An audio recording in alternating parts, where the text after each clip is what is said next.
What's up, everybody? Welcome back to another amazing episode of ACES Conference, the podcast. I am Justin, and always with me is my good friend, Tim. What's up, buddy? Hey, Justin. How you doing? Happy to see you today. I know you hate talking about the weather, but for the record, there was a tornado warning in New Jersey.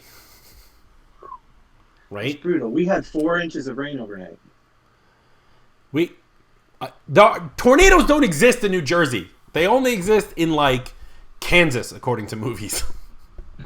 And wherever that movie Twister took place, which I'm pretty sure was Kansas. Wait, didn't we have tornado warnings in Kansas City at ACES last year? Were there? I don't remember. I was too busy with my head in the sand making sure that the air conditioning was working on day 2. All right. So somebody tweeted this the other day, and I thought I really liked it. You know how we like to say, like, the cloud is just someone else's computer? Somebody tweeted the other day that the cloud is just Jeff Bezos' other computer. And I thought that was because Amazon's going to rule the world. Do you have any Amazon stuff? Do you have any AWS stuff running? Yeah, I do. Like what? I mean, you could, like, walk over to them because they're, like, in your backyard. Yeah, totally. No, I do. We have a what do you call it? We have like a one-time secret type website that runs on AWS. You can go to secret.creativetext.com and share secrets secretly with your customers. Ooh, I like that. Send me that code.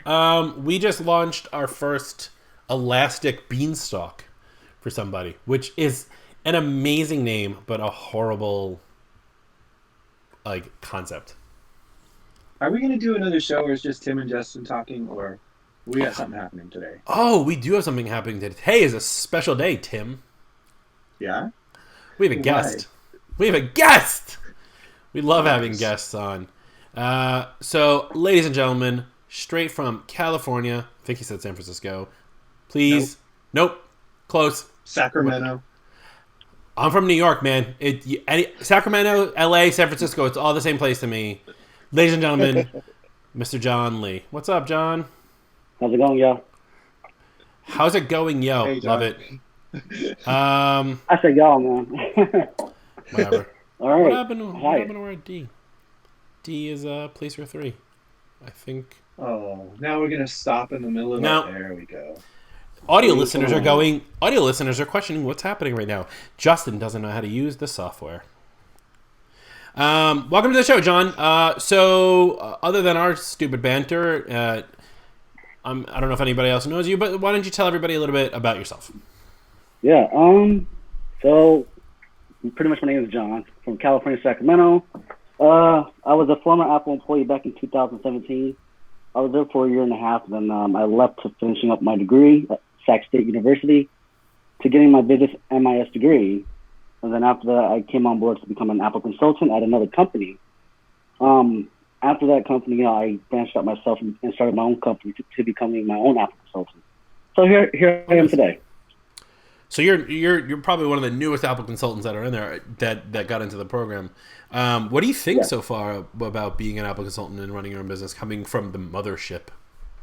I guess I was always a consultant myself, even when I was at Apple, because all my friends and family would always go to him, because I'm like the local guy in Sacramento. I'm the Apple guy. So that's pretty much what I was known for. So I feel like I'm pretty much doing the same thing, except I'm expanding out even more now than what I was doing before. Well, that's cool. And he's making money doing it. Yay! Oh, yeah. I guess previously I was doing it for free, but now it's like, hey, I got to make money off of it. It's my consulting time. How much do you charge your parents? Oh, $199. There you go. Years ago, I was on a podcast. I think it was on Mac Observer with Jeff Gamet, and there was an ad for a product, and the commercial was like, "Take care of your parents' devices the right way, remotely." And I was like, "That's genius." Yeah, pretty much you can. So you're just starting out, right? So this is a new venture for you. Have you talk to us a little bit about your ways of doing things? Like, it's been 12 years since I started a business, and while every day is a challenge, looking for new business or figuring out tools, it must be even more daunting for you because you're coming from not a zero background because you worked at Apple, but almost from nothing, right, to dive so deep into, especially this day and age where, you know, MDMs run rampant and everybody needs a PSA or a RMM or some other TLA. Talk to us a little bit about how that process has been for you. Yeah. So I reached out to Tim because pretty much after I left the other company, started my own business. I asked, you know, what does he use for Apple device management? Because I was always pitching to Tim about POS stuff. I was always interested in doing point of sales about iPads and all that such for restaurants. You know, I knew about MDM. I took the class with Tim in Cupertino. And, you know, mobile device manager I use pretty much with Addergy now. He got me into that. And we were able to pitch a sale. And I was able to lock down 5 computers in like 2 days, pretty quick, in Sacramento. And not only that, I am the only one in Sacramento who can only deploy and mobile device management in the entire Sacramento. Oh, wow. So, yeah, so that's a pretty big marketing for myself.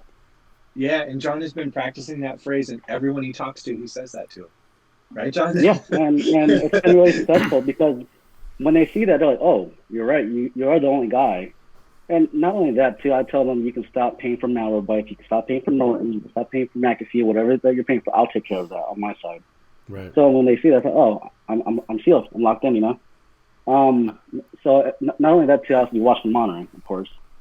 Of course. And we love Addergy. We love Watch and Monitoring. They've been big sponsors of the ACES conference. And for full transparency, Alan, the owner of Watch and Monitoring, is on the board of directors at ACES. And I love everybody at both of those companies. Well, that's awesome. I mean, having that niche line that you're the only one who can do MDM in the entire Sacramento area. I mean, I have 0 reference points and like know even how big is like Sacramento, like a big area. Like, is it like Topeka, Kansas, or is it like Manhattan?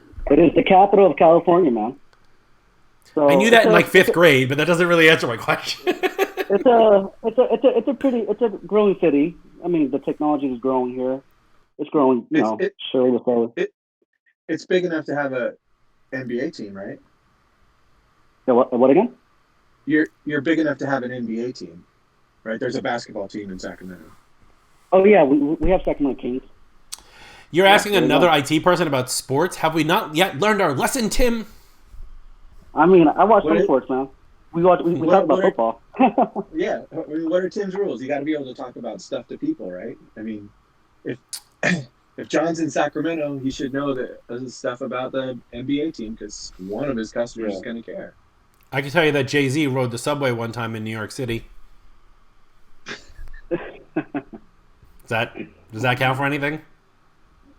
No. Yeah. If that's what your customers want to talk about, it works for me. Hey, you remember that time Jay-Z rode the subway? Yeah, that was a good meme, Justin.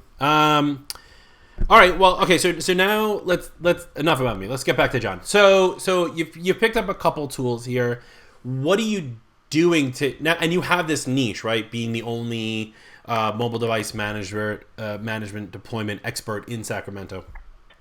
What are you doing to get yourself out there to like exploit that niche? Well, at the moment, short story, the previous ACN, the owner of the last company, I spoke to him about this, and what's going on with me is that I started Core Solutions, okay? Mm-hmm. As Core Solutions, I'm just an individual right now by myself running the whole company. The previous ACN, he back in September, he passed away, and he was the vice president of that company. Because he was the only, I guess only tech there, all of his clients are kind of concerned and worried, and I was the only tech leader left that was helping out everyone. So pretty much it's been going on that they've been referring all the clients to me, and it's been kind of hard for me to market myself going out there because of I am a solo man at the moment. Mm-hmm. So as much as I would love to go out there and market myself out more, I'm just going to take care of these clients for the meantime until I can hire someone and just market myself to doing MDM more. So yeah. Right. Well, that's good to know because you're building yourself up and you're using these referrals and you're growing your base and trying to have a financial stability, which I think a lot of one-person shops are missing. What were you gonna say, Tim? Yes. Yeah, I was just gonna say. So John's kind of challenges for 2020 are to first kind of stabilize his business and find out what he's got and what he has, what he's got going forward, and then try to figure out how okay, I have this base. These are the people that I'm working with. How do I work with them well and efficiently, and kind of put them into some channels? Because the the previous company that he worked for, they didn't do any managed services type work. They didn't work like really with customers on subscription plans, right, John? So That's correct. the idea of recurring monthly revenue, or recurring, however we want to say it, it's MRR. it's not a new, right. It's not a new challenge, or it's not a new thought for John, but it's a new thought for his customers. Right. And so Yeah, he's kind of working through that.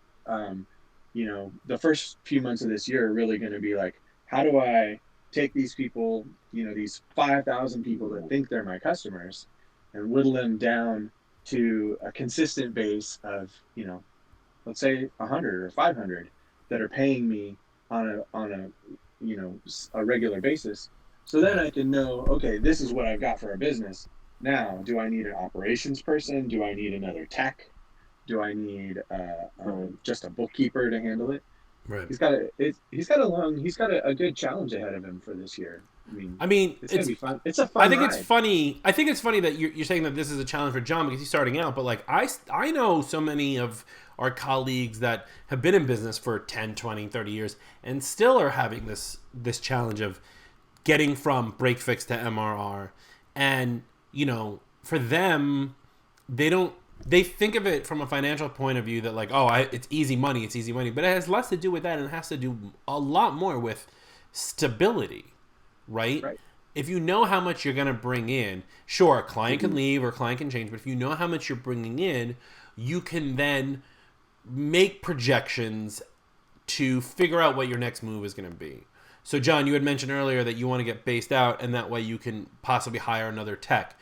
I know for us at Virtua, our next move is ideally an account manager. Like we already have two techs and an ops and me. Like our next move is an account manager. Tim, I don't think we've talked about this yet, but like, what would be if you guys hired somebody? What would be the next hire for you?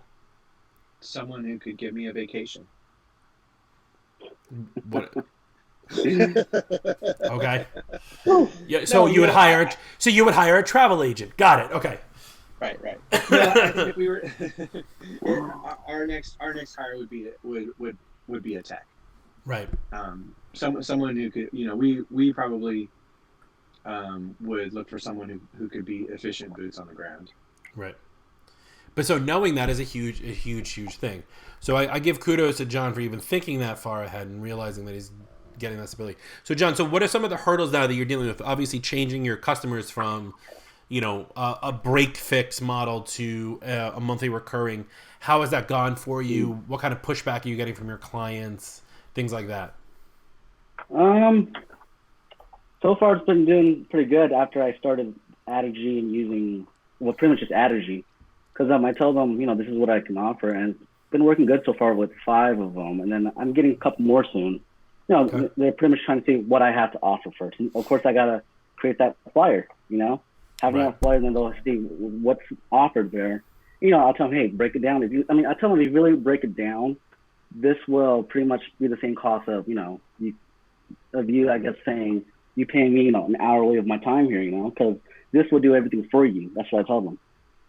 Like, So are you maintenance. doing you're doing an all in, or are you doing like a pro plan where you're covering just maintenance and monitoring, and then you're charging on hourly on top of that? Yep, I'm just doing a pro plan. I'm still charging hourly.